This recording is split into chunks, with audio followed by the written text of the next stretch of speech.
ایک 90 سالہ بزرگ شادی دی خواہش ظاہر کرنے اپنے پتر کے سامنے اور اندر پتر 90 سال دی عمر اپنے والد دی شادی کروا دیتی ہے۔ یہ واقعہ پاکستان دے صوبے خیبر پختونخوا دے ضلع شانگلہ دے علاقے بشام شانگے پیش ہے، جنہیں 90 سالہ بزرگ جنہ نام مولانا سیف اللہ ہے۔ وہ اپنے بیٹیوں کو اپنے پتروں کو آکھے بھئی میری شادی کروا دو، کیونکہ ضروریات زندگی میں کو ایک ہم سفر کی ضرورت ہے، میرے دکھ سکھ میرے ہر معاملے میں کہ میری بیوی ہوئے پئی، میں تو کو تنگ نہ کرا، نہ کہ اپنے بیٹے کو یا کہیں بے کو، میرے ہر مشکل میری آسانی میں چاہتا کہ میرا ہم سفر میرے نال ہو گئے۔ اندی خواہش کو پورا کرنے جو ہے اندے پتریں چار پتریں رل کے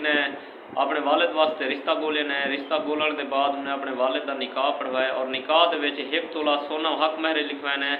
اور ان دلہن کو 1 تولہ سونا دے دیتا گیا اور انہیں اپنے والد کی شادی کروا دی ہے۔ اور این شادی دے وچ انہیں دے سارے رشتہ دار عزیز و اقارب شامل آن کے ان دے بیٹے، ان دے بھتریجے، ان دے بھانجے، ان بزرگ دے نواسے نواسیاں پوترے سارے مقصد پوری بیادری شامل ہے۔ کئی بندے بھی یہ سوال نہیں اٹھایا کہ ای عمر تُسے شادی کیوں پہ کرتے ہو، کیونکہ اندر ایک یہ نقطہ ظاہر تھے کہ جی ساری ایک روایتی سوچ ہے اندر برعکس ایک مثبت میسج ہے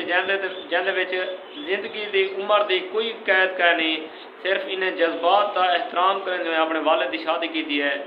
کیونکہ سب کو قیمتی بھی انسان کے جذبات ہوں۔ اگر انسان کہیں دے جذبات کا احترام کریں تو اوکنے کوئی قیمتی بندہ کہ نہیں میرے خیال ہے۔ انہیں اپنے والد کی خواہش کو تکمیل کریں جو ہے پورا کریں جو ہے اپنے والد کی 90 سال کی عمر کو شادی کروائی نے اور سارے عزیز و اقارب پورے علاقے کے جڑے رشتہ دار ہیں سارے شادی شامل تھے اور دعا کی دیں کہ اللہ تعالیٰ ان جوڑے کو لمبی زندگی دے اور خوشحال رکھے۔ بقایا دوستو تساں اپنی رائے دا اظہار کمنٹ باکس سے ضرور کرے سو کہ کیا این عمر شادی کرنی چاہیے یا نہ۔ ویڈیو کو لائک کر چھوڑے سو، دوستوں نال زیادہ کو زیادہ شیئر کرے سو۔ اگر جڑتے بھی سارے پیج کو فالو نہیں کیتا تو اپنے محبتاں اس پیج کو فالو کر دو تاکہ اصل بقایا جہاں ویڈیو بناؤں وہ تساں تک پہنچ جا رہے ہیں۔ فی الحال اجازت منگتے ہیں، اللہ حافظ، اللہ تو خوش رکھے، سلامت رہو۔